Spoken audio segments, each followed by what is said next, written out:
Hola queridos amigos de Contexto. Amigos, muchas veces escuchamos el término de microestado y nos preguntamos cuál es la diferencia entre este y cualquier otro país. Por eso hemos escogido hoy explicar sobre qué es un microestado y si es igual a cualquier otro país, un estado soberano, que solo se llama así porque es pequeño. En el mundo tan amplio y globalizado, por más que muchos se opongan a la globalización, nos parece extraño que algunos países funcionen y sean exitosos con poca población y poco territorio. Para conocer más sobre este tema, nos acompaña el doctor Miguel Don Gil. Bienvenido, Miguel. Hola, Mónica, ¿qué tal? Bueno, aquí ya en estos tiempos de finales de año. Miguel, yo creo que pudiéramos comenzar con la definición y sobre la Ciudad del Vaticano, porque yo creo que ya que hemos mencionado el término de microestado, yo creo que las personas lo que más tienen en su mente es justamente la Ciudad del Vaticano y cómo es que este pequeño territorio funciona como un estado, como un microestado. Pero definamos lo que es un microestado. Ya la propia palabra lo indica, ¿no? Microestado, uno dice un estado pequeño, pero hay que precisar un poquito más. Los microestados son estados soberanos, como cualquier otro. Lo único que tienen dos características fundamentales, por decirlo sencillamente. O bien tienen muy poca población, o bien tienen muy poco territorio. Y también hay casos en que tienen muy poca población y muy poco territorio. Un ejemplo es el del estado de la Ciudad del Vaticano, que lo veremos ahora. Hay que decir que los microestados son completamente soberanos y no hay que confundirlos, por ejemplo, con lo que son los territorios especiales. Sí. Que son territorios que son tienen una autonomía, vamos a decir, grande, pero dependen de otro país. Por ejemplo, se me ocurre, por decir algo, la isla de Man, que es una isla que es en el gobierno y en todo su funcionamiento casi a un 90% autónoma, pero depende y es parte de la corona británica. ¿Qué es lo que quiere llegar a ser Cataluña? Que le han cortado vamos a decir, las libertades en los fueros. Me encantan tus preguntas que nos lanzan al infinito y más allá, pero bueno, ya que lo traes tú a colación, el deseo de un porcentaje del sector político y de la población catalana, que no llega al 50%, es el deseo de una Cataluña independiente y ser un Estado soberano plenamente. Lo que es actualmente Cataluña, como el resto de las provincias y comunidades autónomas, pues es una región más de España, que en España pues el Estado descentraliza funciones. Es decir, hay funciones como la educación, la sanidad o lo que se considera oportuno, que cede esas funciones para que las administre la región de turno. Pero no son independientes. Pero en algún momento tuvo mucho más independencia que lo que tiene ahora. En la región de Cataluña, históricamente, ha variado esto. Vamos a ver, partiendo de la base de que el Reino de España como tal supone la unión, y ya vamos al inicio de los tiempos, de la corona de Castilla y la de Aragón, y que hay una cosa que es innegable en la historia de España, de que existían, por ejemplo, en Aragón los fueros. Claro, claro. Y entonces cada región, cada reino tenía, digamos, unas leyes que le eran propias y otras más generales del reino. Sí. Entonces, si nos retrotraemos, podemos decir eso de muchas regiones. Sí, por supuesto, que eran reinos. Que los países… En cualquier caso hay que decir que Cataluña nunca fue ni reino, ni principado, ni nada. Era simplemente un condado, era una provincia, nunca fue independiente. O sea, eso sí que me gustaría destacarlo, porque hay gente que dice que sí, que era independiente. No, nunca fue independiente. Sí, lo he oído mucho, que llegó a ser independiente, un reino independiente, y que se anexó. O sea, ¿quiénes fueron reinos independientes, por ejemplo? El antiguo reino de Asturias, que luego se convierte en el Principado de Asturias, el reino de Navarra y otras regiones que sí que lo eran, o el reino de León. Pero Cataluña nunca fue independiente. Bueno, pues volvamos al Vaticano entonces. Ya se me había olvidado el Vaticano. Ya dije, sí, porque uno va perdiendo, ¿verdad? Es que, señores, es como la vida, que uno la diseña de una forma y va cogiendo su propio camino. Así también son los programas. Bueno, pero volvamos al Vaticano, pero también volvamos al concepto de microestado. Microestados son países, porque son países con poco territorio o poca población. O las dos cosas. O las dos cosas. Pero, ¿cuál con poco territorio tiene mucha población? Yo no creo que ninguno tenga mucha población. Bueno, ¿cuál con poco territorio, que son la mayoría? Porque ¿cuál es grande? Yo veo que todos son pequeños. A ver, uno de los más grandes en Europa sería Andorra. Sí, Andorra. Pero tampoco es tan poblado. No, pero, por ejemplo, por ser pequeño y densamente poblado, el Vaticano. El Vaticano. Porque el Vaticano son 44 hectáreas, 400 metros cuadrados. Wow. Nada más. Sí. Y hay una población más o menos estable que ronda entre los 900 y las 1000 personas. Es el más poblado. Y es el país por metros cuadrados más urbanizado. Sí. Tenemos que tener en cuenta que en el caso de la ciudad de Estado del Vaticano, la Basílica de San Pedro con la plaza, que son parte del territorio ya del Vaticano, son el 20% del territorio. Sí. Y luego quedan lo que están para atrás, que nadie puede acceder. Bueno, nadie puede acceder que no sea o eclesiástico o personal autorizado. Están los jardines, que ahí están todos los órganos de gobierno y por donde se pasean y tal. O cuando hacen las fotografías a Benedicto XVI, que lo van a visitar, que él está en el monasterio Mater Ecclesia, está ahí, en los jardines. Sí, en los jardines. Ahora que estuve yo en Roma precisamente, me encontré con una parejita que estaba recién casada y me dice que uno de los motivos de visitar Roma era que iba a darle la bendición a los novios que se iban a casar o recién casados y estaban muy contentos y me dicen que sí, que había muchas parejas y que iban de blanco y me pareció muy simbólico. Sí. Entonces, por dar un dato más del Vaticano, lo que tiene que saber la gente es que históricamente la Iglesia era un Estado, o sea, la Iglesia católica tenía un Estado que eran los Estados pontificios, que eran 1/3 del territorio de la península italiana, la actual Italia, pero eso se perdió con la unificación italiana, ¿no? En la segunda mitad del siglo XIX.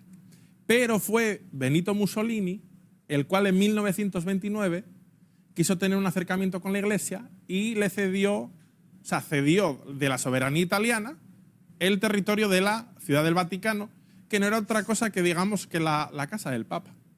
Y agrego a eso que tú dices, Miguel, que por eso muchas veces la Iglesia se vincula con la derecha y también con Franco. Pero si nos vamos, ya tú estás hablando de una historia reciente, pero si nos vamos a los primeros tiempos, de hecho, cuando el Imperio Helénico y después cuando el Imperio Romano de Oriente, podíamos saber que había 4 cabezas de papas. O sea, estaba el Papa en Roma, estaba en Bizancio, que en el Imperio Romano de Oriente, estaba en Jerusalén y en Antioquía, creo que era el otro. Que eran 4 cabezas de papa, que decían que era la iglesia, ¿cómo se llama cuando tiene 4 cabezas? Pentágono. No sé, no me acuerdo el nombre ahora. Y se fue concentrando en Bizancio y en lo que era Roma, y las otras 2 perdieron poder. Ahí estaríamos en un caso no de bicefalia, que son 2, sino de varias. Ajá, exacto, no de bicefalia. Bicefalia quedó después, cuando Bizancio hay que decir que la Iglesia universal ha tenido varias sedes importantes o cabezas. Han sido los patriarcados. Exacto, los patriarcados, el de Constantinopla, etc. Sí. El patriarca de Occidente es el Papa, pero el término como Papa como cabeza de la Iglesia suprema, eso es una... Sí, del Vaticano. Eso es del siglo VI, más o menos, cuando se establece en la Iglesia. Sí, pero todavía había era bicéfala todavía en el siglo VI.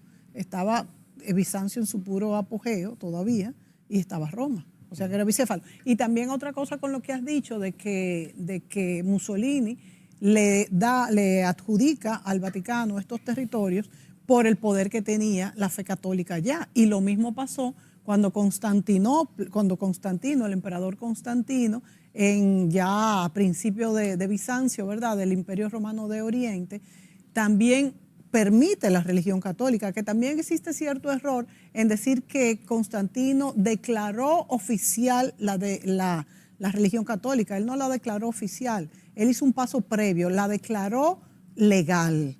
Y quien la declaró ya legal creo que fue Teodosio o Diocesiano, uno de los 2. Él lo que permite es que sea una religión más sin perseguir dentro del sin imperio. Perseguir. El siguiente paso es convertirla en la única.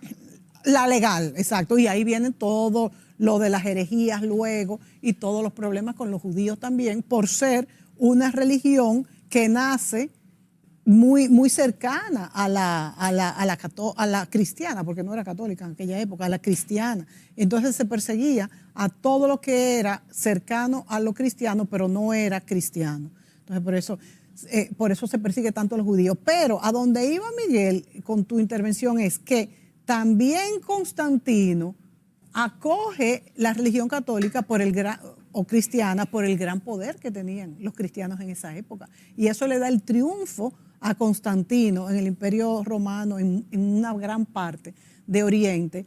Y Mussolini hizo más o menos lo mismo. O sea, acoge a esta masa de fieles que era muy grande. A ver, hay que reconocer una cosa. Cuando se produce la desaparición de los estados pontificios, sí. El reciente estado del Reino de Italia creado intenta y se le somete al Papa de que firme una especie como de reconocimiento del Estado italiano, sí. y se le da una serie de privilegios. Sí. Una pensión vitalicia, rendirle honores como jefe de, o sea, como si fuese un jefe de Estado sin serlo, una serie de cosas. Y el Papa muy inteligentemente, y eso lo van a hacer varios papas, no lo firma ni lo reconoce. Entonces eso sí que le da un margen de maniobra. Y entonces Mussolini entiende que reconocerle la soberanía en ese pequeño territorio de la Ciudad del Vaticano es un acercamiento con los cristianos, que son muchos en Italia, en el mundo, en aquella época. Y bueno, eso es como se consigue que el Papa ahora pues sea jefe de Estado, sí. tenga su ejército, que es la Guardia Suiza, más ceremonial que otra cosa, sí. y tiene todo lo que tiene un Estado, un banco, etcétera, etcétera. Y no hay que confundir lo que es la Ciudad del Vaticano con la Santa Sede, porque la Ciudad del Vaticano es el Estado como tal y la Santa Sede es el gobierno central de la Iglesia. No tiene, aunque a veces se usa como que es lo mismo, sí, no es lo mismo. Se tiende a confundir. Entonces, es un dato a tener en cuenta interesante. Lo dicho, 400 metros cuadrados. O sea, es una cosa mínima. Pequeñita. Hablando del Vaticano, quisiera referirme brevemente a un estado que es más raro aún, que alguna vez yo creo que lo he podido mencionar, que es la Soberana Orden de Malta. Sí. La Soberana Orden de Malta no lleva el término soberana porque sea una cosa para que quede bonito, no, es que es soberana. Entonces,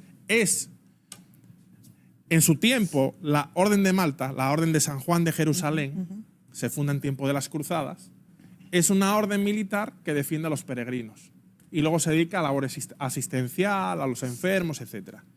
Entonces, tenía territorio en Jerusalén, luego cuando abandonan Jerusalén va a Chipre, de Chipre a Rodas y al final Malta, y luego se quedan sin territorio. Y tienen la sede en Roma. Sí. Entonces, por su gran labor internacional a favor de los necesitados, etcétera, etcétera, la ONU la reconoce como un Estado. Pero es un Estado que no tiene territorio. Sí. Entonces, es un Estado sin territorio que sería entonces el más pequeño desde ese punto de vista. El palacio que donde está la sede de la orden tiene característica de extraterritorialidad, como también las embajadas que tiene por el mundo, tiene un montón de embajadas, y es un caso muy curioso. Y tiene como oficialmente el censo son 3 habitantes, porque solo se reconoce al gran maestre y 2 lugartenientes. Un caso muy peculiar. Solo hay 3 pasaportes, que son los de los 3 ciudadanos. Y para quien vaya a hacer turismo, yo recomendaría lo siguiente. En Roma, como yo he dicho, está lo que sería el territorio de la orden, ¿no? Que es el Palacio de la Orden. Entonces, en el Palacio del Aventino, hay una puerta muy bonita y la gente va allí a hacerlo.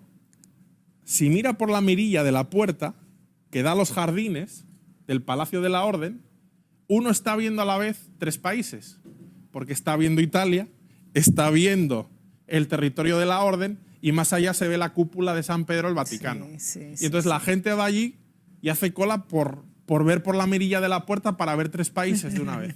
Y una pregunta, Miguel, ¿y la isla de Malta, qué lugar ocupa en lo que es la Orden de Malta? ¿Ninguna? A ver, es un territorio que tiene, vamos a decir, simbolismo para la orden, Sí. pero hoy en día no. O sea, Pero- una cosa es el estado actual de la isla de Malta y otra cosa la orden de Malta. Son dos cosas totalmente no, distintas. no tienen. Ah, pues pensaba que tenían relación.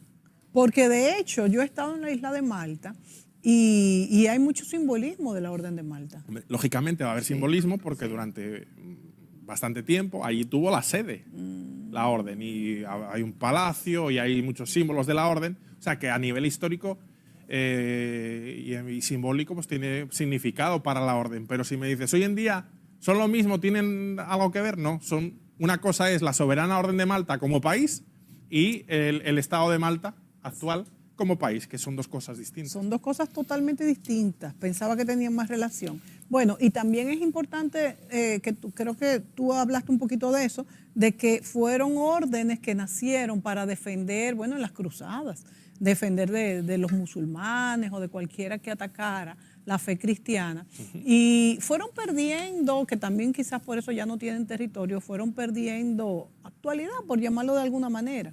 Y se ha quedado algo representativo para ayudar a los enfermos. Por eso se llama hospitalaria. Ya no es, pero todas las órdenes nacieron, todas estas órdenes de caballería o militares nacieron vinculadas a la iglesia en la Edad Media, básicamente.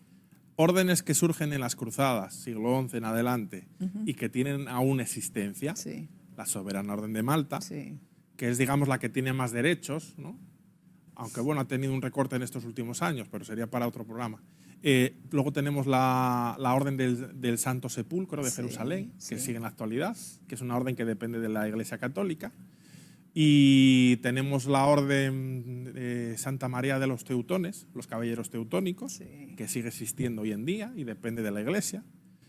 Y luego hay otras que, aunque tuvieron su origen o fundación en la Iglesia, han subsistido, pero dependiendo de casas reales o de forma. Por ejemplo, la Orden de San Lázaro, que tiene varias ramas dinásticas. Pero la Orden de San Lázaro, que también se funda en las cruzadas, para atender sobre todo a peregrinos, a los leprosos, etc., llega un momento que la acoge el rey de Francia, y aunque en su origen es esa Orden de las Cruzadas, luego es una orden dinástica, vamos a decir. Sí. Luego habrá una serie de divisiones y hoy podemos decir que aproximadamente hay 2 o 3 grandes ramas de la orden, pero sigue existiendo y funciona. Y también hay que señalar que antes estas instituciones eran muy importantes porque no había esos grandes hospitales, esos sistemas hospitalarios, mucho menos de seguridad social, ¿verdad? Y tenían una labor fundamental y también con los heridos de guerra, pero se fueron transformando como todo. Y fueron perdiendo un poquito su esencia y hoy en día son algo más representativo, simbólico, yo diría. A ver, aunque hoy en día, pues por ejemplo, estamos hablando de órdenes que se fundan en las cruzadas y que iban a defender físicamente, inclusive, lógicamente, las órdenes ecuestres y de caballería, militares y hospitalarias, sí que tienen mucho en ellas, o pervive el tema de asistir a las personas o hacer actividad social y caritativa, pero ya ni se guerrea ni se va con la espada por ahí, lógicamente. Sí, lógicamente. Aunque en los ceremoniales se puede usar, ¿no? Aunque es un símbolo. Bueno, y si nos vamos al Principado de Mónaco, que quizás es el segundo, Miguel, más famoso, y por lo Gracias fancy. A Hollywood. Exacto, eso te iba a decir, por lo fancy, por la moda, por los príncipes. Yo me atrevería a decir que el Principado de Mónaco se salvó gracias a Hollywood. Sí, ¿verdad? Sigue siendo soberano por eso. ¿Por qué? Porque, a ver, el Principado de Mónaco, por hacer la historia muy resumida, es un principado que tiene su origen en la Edad Media.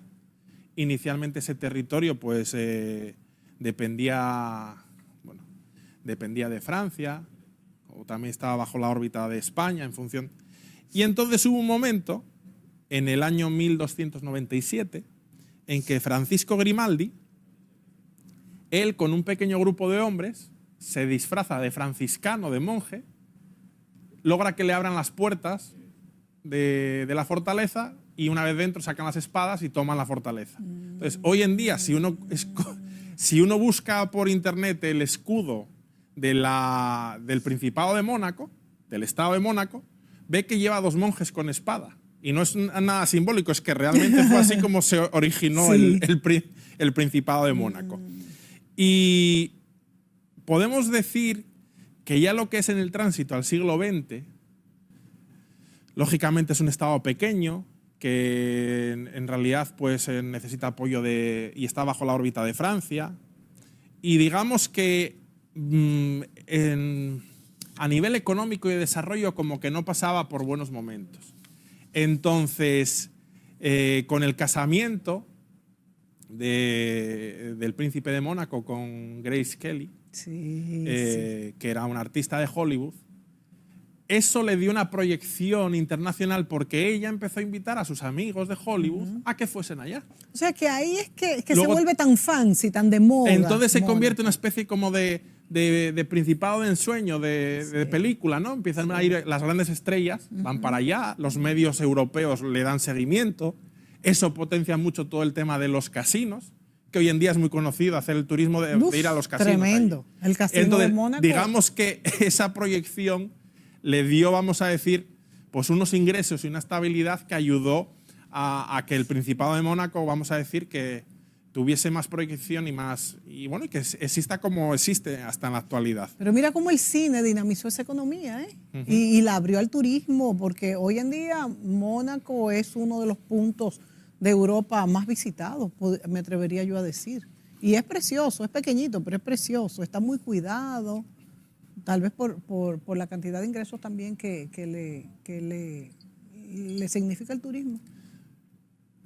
Está en la costa del Mediterráneo, en el sur de Francia, y para que nos fijemos, lo que tiene de costa son 2 kilómetros. Aquí hay playas en República Dominicana que son mucho más grandes que 2 kilómetros. O sea, una cosa pequeñita. Pero es lindísimo. Sí. Mónaco es precioso, de sueño. Entonces, quien pueda visitar Mónaco, que vaya, que no se gaste el dinero en los casinos. Bueno, salvo claro. que tenga mucho dinero y no le importa perderlo, pero es un lugar bonito de ver.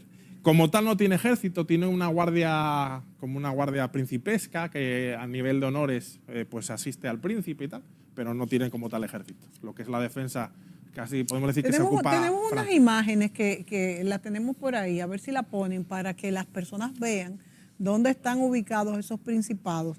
De hecho, vamos a hablar de San Marino, que es parte de Italia, San Marino, pero es aparte, tiene entonces su gobierno aparte totalmente. ¿Y por qué San Marino es aparte?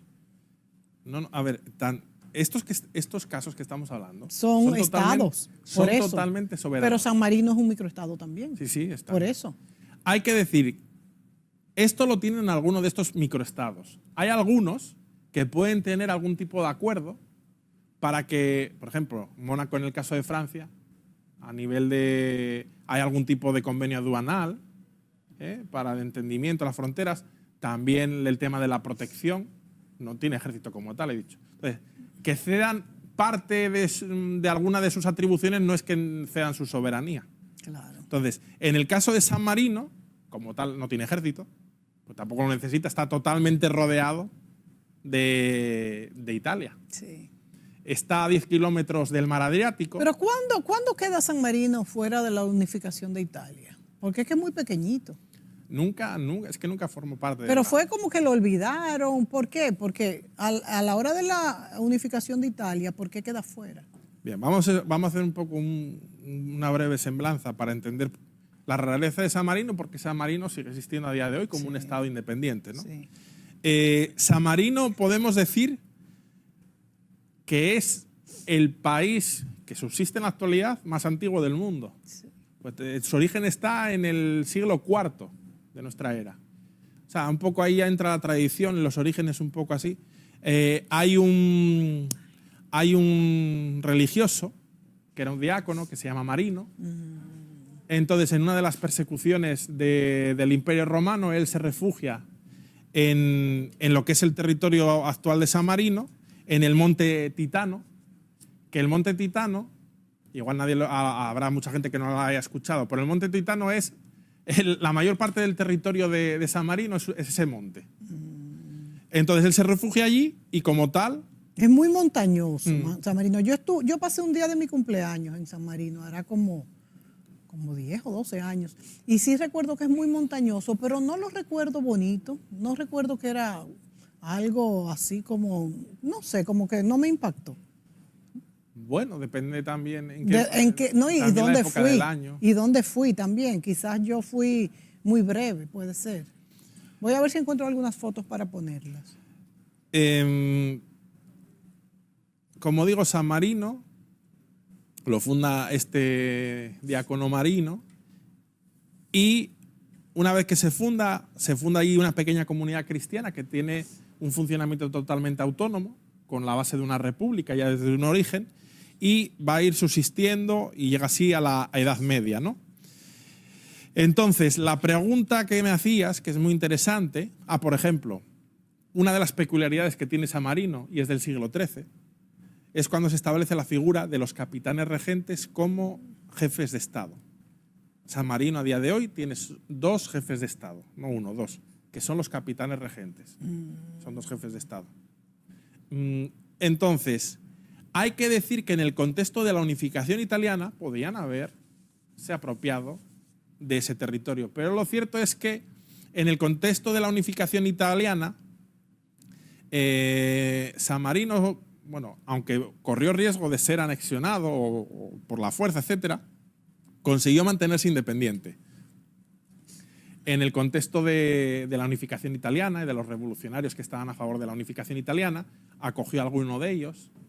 Entonces, por los líderes de la revolución y la unificación italiana, como un gesto hacia San Marino, le respetaron su soberanía. Y ese es uno de los motivos. Sí. Y hubo una invasión, vamos a decir así, en el contexto de la Segunda Guerra Mundial, por parte del bando alemán, pero bueno, fue un periodo en el que entraron las tropas y luego se fueron y no pasó nada. Y a excepción de eso has tenido una vida tranquila y pacífica. Hay que decir que su economía es buena. Estamos hablando de que tiene una población no muy grande, son como unas 30.000 personas, y tiene una economía bastante buena. Hay que decir que en alguna época histórica todos los pequeños estados han solido ser paraísos fiscales. Eso te iba yo a decir, que hay como una relación que uno hace mentalmente de que esos microestados son todavía incluso paraísos fiscales. Bueno, hoy en día es más difícil, sí, ya porque los que forman parte de la Unión Unión Europea han tenido, por ejemplo, Andorra era paraíso fiscal hasta el 2010 y ahí ya dejó de serlo. Liechtenstein, pero entonces sí que es cierto, pero a ver, ¿qué es un paraíso fiscal? Porque paraíso fiscal. Sí. Vamos a también se malinterpreta. Para que se entienda. Un poco más. Cada estado soberano tiene sus propias leyes sus financieras. Impuestos. Hay estados que tienen impuestos más grandes y estados que tienen impuestos más pequeños. Sí. Bueno, pues algunos de estos pequeños estados, como una vía de dinamizar su economía, es que facilitan que haya empresas o entidades que pongan allí su dinero y los impuestos que cobran son más bajos que en otros países. Sí. Y entonces uno libremente puede abrir ahí una cuenta, etcétera. Entonces, no es que estén haciendo las cosas mal.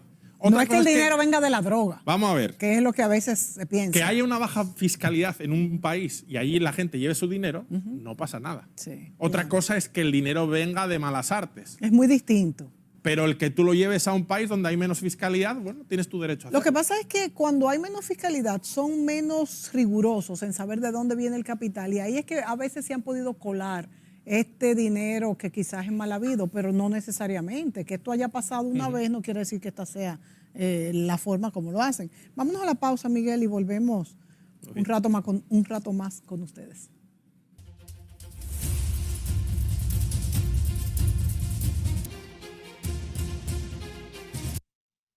Bienvenidos a su sección, amigos, Educando la Mirada. Hoy citaremos una de las pinturas más famosas de la historia del arte universal, la Mona Lisa. Primero, ¿quién es la Mona Lisa? ¿Quién era el personaje? ¿Por qué tanta controversia? ¿Cuál es la magia?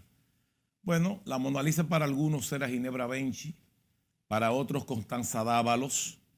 Algunos han llegado al colmo de decir que era Leonardo mujer, pero definitivamente en la historia y en la historia del arte más, hay que ir a la fuente primaria. Y Giorgio Vasari dice que ella era Madonna Lisa del Giocondo. De ahí abreviando viene Mona Lisa, o la Gioconda. 3 elementos son claves en el valor de esta pintura. Primero, la sensación de perspectiva, que es un logro renacentista. En el Renacimiento se logró con la perspectiva cónica, que las cosas que están delante se vean delante, empequeñeciendo el paisaje detrás. Segundo, la composición piramidal o triangular, que le da un equilibrio perfecto a la pintura, en el caso de la Mona Lisa, igual que en la Virgen, el Niño y Santa Ana. Y en tercer lugar, para mí, lo que más construye la magia es el esfumato. ¿Qué es el esfumato? Es una división infinitesimal de la forma. O sea, la piel de la Mona Lisa o de la Gioconda nos da la sensación de que está como si fuera hecha en vapor, difuminada. Y Leonardo lo logra con veladas, como si él hubiera pintado millones de puntos que solo pueden ser vistos por un microscopio, y eso crea una difuminación. De ahí viene el misterio de aquella sonrisa, una mujer que no tiene cejas, y que el paso de la sombra a la luz en su rostro es casi imperceptible.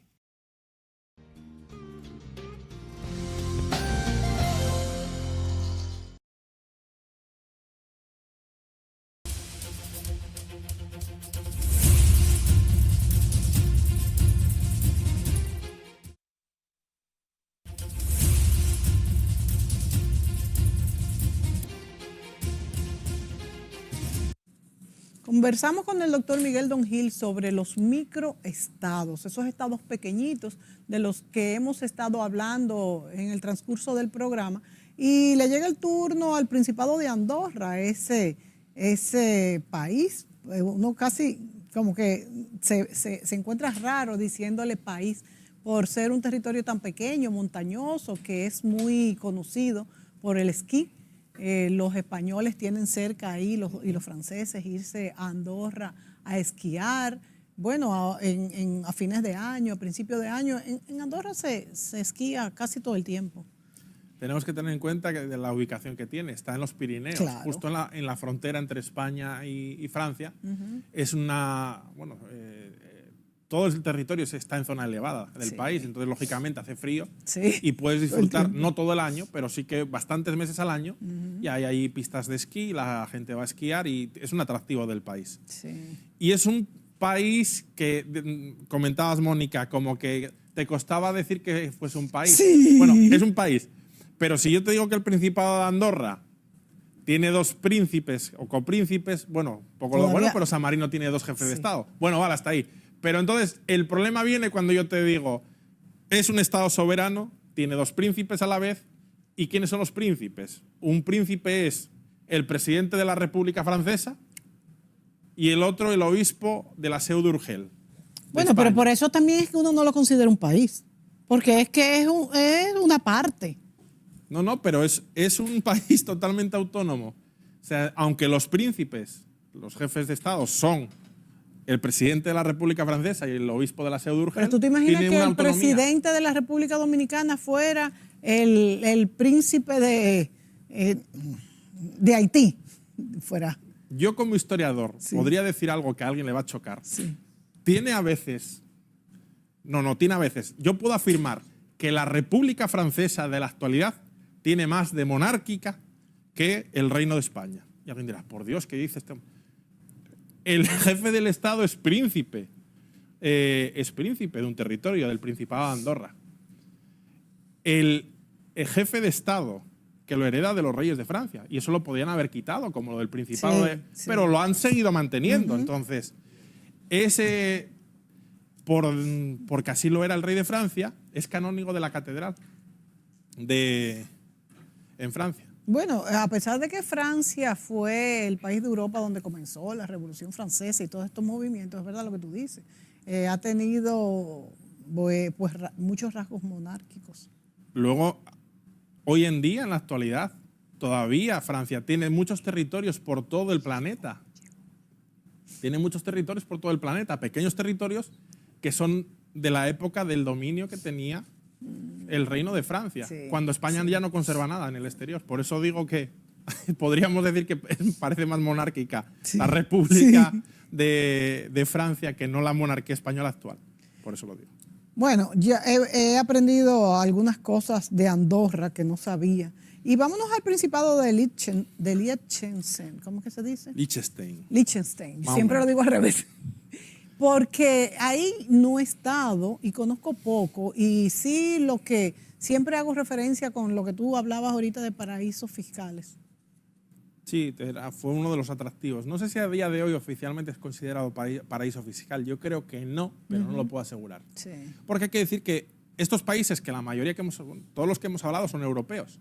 Hay algunos que, aunque están en Europa, y algunos tienen euro, por ejemplo, el Vaticano tiene euro, Andorra tiene euro, San Marino, pero luego, aunque son parte, luego hay en otras cosas que no forman parte de la Comunidad Económica Europea. Entonces, pueden tener otras fiscalidades, etc. Entonces, el caso de Liechtenstein ahora mismo no lo recuerdo. ¿Dónde está el origen del Principado de Liechtenstein? Bueno, pues era uno de los estados principados que formaban parte del Sacro Imperio Romano Germánico, que desapareció en el contexto previo a la Primera Guerra Mundial. Sí. Era uno de los príncipes que elegía al emperador y se mantuvo como estado independiente. Sí que es cierto que en el contexto tenso de las guerras mundiales, y porque llega un momento que está ahí el poder de Alemania al lado, pero supo mantenerse neutral o apoyar en función de las circunstancias a uno u otro y consiguió mantenerse independiente. Y hasta el día de hoy el Principado de Liechtenstein es un estado soberano y es quizás el menos conocido de todos, porque lo del Principado de Liechtenstein hay mucha gente que ni lo conoce, ni le suena el nombre. Sí. Los otros que hemos hablado sí, como que vienen al oído, pero el de Liechtenstein es un poco más... Más desconocido, es mucho más desconocido. Solo se conoce, por eso, por paraíso fiscal. Y hablamos ya de la Orden de Malta, que ya dijimos la diferencia entre lo que es la isla de Malta y lo que es la Orden de Malta, que eso no lo tiene la gente muy claro. De hecho, yo misma que estuve en la isla de Malta no lo tenía muy claro. Pensaba que seguía esa relación. Y la República de Palaos, que también es tan desconocida, Miguel.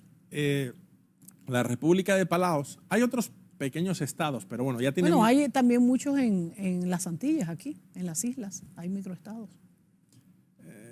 Esas islitas chiquititas. Sí, no. Más bien no. ¿Por qué lo voy a decir? Son estados que, aunque tienen autonomía, o territorios que tienen mucha autonomía, dependen de otros países europeos, por ejemplo. Sí, porque tiene presencia Inglaterra, Francia, los Países Bajos, etc. Entonces, no son territorios, o sea, no son estados soberanos, son dependencias, territorios dependientes de otros países. Por eso no lo conté como... Sí, es verdad. Esa es la excepción. Entonces, la República de Palaos, que como independencia real es muy reciente, es de 1994. Son un conjunto de islas pequeñas que en realidad pertenecían al Imperio Español. Luego, en el contexto del desastre de 1898, al año siguiente, 1899, España vende esas islitas a Alemania. Y entonces pasan a depender de Alemania. Luego tiene otro periodo que dependen de Estados Unidos. Y así estuvieron hasta que en 1994 obtienen la independencia y la República de Palaos es un estado más, que es un conjunto encima de islas, ¿no? De pequeñas islitas, con una población muy pequeña. Estamos hablando igual de 20.000 personas, o sea, como menos que San Marino. La verdad es que eso parece mentira, que existan estos estaditos tan pequeños. Vamos a decir, fuera de la Santa Sede del Vaticano, que ya se entiende, porque tiene una función muy peculiar. Pero estos otros estados que todavía andan sueltos en el globo, vamos a decir, por llamarlo de alguna manera, a mí me causa mucha curiosidad. Han sido como estados que han quedado pues sueltos, porque con tanta, bueno, quizás por eso mismo, por su pequeña extensión, no han sido... Yo también diría que nos condiciona también nuestra visión, es decir, porque un estado, es que el término estado, ¿qué lleva el término estado? Soberanía. Tener un territorio, con una población, con unas leyes. Territorio, población y soberanía, eso es. Y luego hay una cosa, que es lo que mantiene la ONU hoy en día, que tienes que ser reconocido Sí. por 2 o más estados Bueno, soberanos. por eso los microestados tienen peso, porque tienen voto en la ONU. Y hay Eso que es decir importante. que el peso específico que tienen es que el voto que tienen en la Asamblea de la ¿Vale ONU igual? es 1. Entonces vale igual el voto 1 del Vaticano que el de Francia, porque es 1. Así. Eso es bien importante. O sea que mira la importancia de ser un estado, aunque sea pequeñito. Bueno, antes de terminar, Miguel, ¿algún otro estado o curiosidades de cualquier tipo que quieras compartir con nosotros en cuanto a lo que son esos microestados? A ver, territorios, enclaves o determinadas demarcaciones que tienen sus particularidades, hay muchos, quedaría para otros programas. Pero así alguna cosa curiosa. Por ejemplo, tenemos en la frontera, porque la frontera de Francia y España da para muchas pequeñas historias, hemos visto los casos curiosos que hay, ¿no? Tenemos una islita, hay un río y en medio del río hay una islita, un islote más bien, que es la isla de los Faisanes. Pues esa isla es de soberanía francesa y española, pero a la vez no. 6 meses del año la soberanía es de Francia. Oye, y luego automáticamente pasa la soberanía a España. ¿Y qué ventaja tiene esto para el turismo? Nada, porque esa isla además no se permite que nadie entre. Porque, a ver, también es que es un territorio particular, entonces... ¿Cuáles son las particularidades de esta isla? Un territorio que la mitad del año pertenece a un país y luego a otro, ¿Pero por qué? Puede haber conflictos internacionales. ¿Pero por qué es esto? Porque ¿qué característica tiene este islote que no es de un solo país? Tan sencillo como que la frontera, se dijo entre Francia, cuando se establece esa frontera, se dijo por limita aquí pasa. En el río. ¿Y qué pasa con el islote del río? Pues tuvieron la peregrina idea de que en el tratado dijeron eso y se ha mantenido hasta la actualidad. Pero Dios ¿por qué? mío. No tiene ninguna importancia, es un islote pequeñísimo. No. El islote puede ser 3 veces este plato. No, Dios mío, qué barbaridad. No le veo ninguna utilidad. Pero es curioso, ¿no? Sí, muy curioso, muy curioso. Luego hay una cosa que esto no es que sea como un territorio soberano, pero es una cosa curiosa que quiero contar. Se habla mucho de paraísos fiscales y hay uno que la gente no habla de él. Y me quiero referir a la City de Londres. No la ciudad de Londres, la City de Londres es el pequeño barrio donde está todo lo que son las finanzas. Ese territorio es un territorio autónomo dentro del Reino de Inglaterra. ¿Autónomo en cuanto a leyes financieras? ¿O de todo? La City pone sus propias normas financieras y es un paraíso fiscal en la actualidad dentro de Europa que nadie conoce, no es tan conocido por el público en general. Y es tal, porque esa autonomía que tiene viene de la Edad Media, la autonomía que tiene es tal, dentro de que el Reino Unido, en realidad la reina es reina de varios reinos, de Gales, Escocia, Irlanda, es en el único territorio que la reina para entrar tiene que pedir permiso, porque no puede entrar en ese territorio. Porque no le pertenece. Sí, pero no, es una cosa muy extraña, es como le pertenece, pero ella para entrar en ese territorio, como es un territorio especial, tiene que pedir permiso para poder entrar. Y cuando UK era parte de la Unión Europea, que no había pasado el Brexit, ¿cómo se aceptó esto? Porque se supone que el país entero tiene que cumplir con ciertas normas. Se aceptó. Los países grandes siempre dominan. Pero esto no es un invento, esto es hace mucho. Entonces, la City de Londres tienen sus propias leyes fiscales. Dentro de la normativa de Inglaterra y antes de la Unión Europea, lo que sea, puede establecer sus excepciones. Fiscalidad baja, cambiar esto y lo otro, y automáticamente lo decide y se aplica, no lo tiene que aprobar la reina. Muy bien. Y es una rareza.